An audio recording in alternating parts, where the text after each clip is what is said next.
In today's video, I'm going to teach you how to enable Google Analytics in Google Workspace. This process will take just about 5 minutes, and by the end, you'll have Google Analytics up and running for your organization. So let's dive right in. First, you'll want to navigate to Google Workspace. Open your preferred web browser and type in Google Workspace. This is the main hub where you'll manage all your Google apps and services, making it a crucial part of your online toolset. Once you're at the Google Workspace login page, look for the admin console. This is where all the administrative tasks for your Google Workspace are managed, so click on that link. Now, if you're not already logged in, you'll need to enter your business email address. Make sure it's your business account because personal accounts won't have access to these settings. Once you've entered your email, click Next and proceed to log in with your credentials. This ensures that you're authenticated to make changes within the admin settings.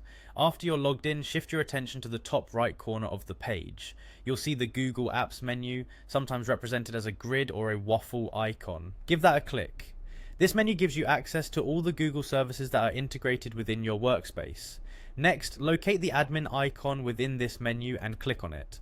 This button takes you directly to the area where you can adjust various settings for the Google services. Once you're in the admin interface, direct your attention to the sidebar on the left. Look for the section labeled Apps and click on it. This is a crucial step as it allows you to manage all the applications and services associated with your account. Within the Apps section, you'll find an option for additional Google services.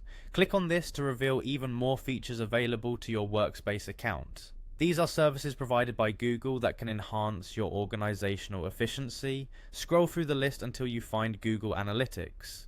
Click on Google Analytics to open its specific settings page.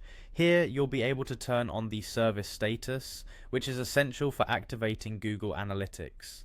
Finally, make sure to save your changes by clicking on the Save button. This will ensure that Google Analytics is correctly activated and will start collecting data as you require. And that's it, you've successfully enabled Google Analytics in Google Workspace. Once activated, you'll be able to harness the full power of analytics for your organization, providing you with valuable insights into your website's performance and user engagement. Remember, understanding how your site is performing and how users are interacting with it is invaluable for making data-driven decisions. Thank you for watching and happy analyzing.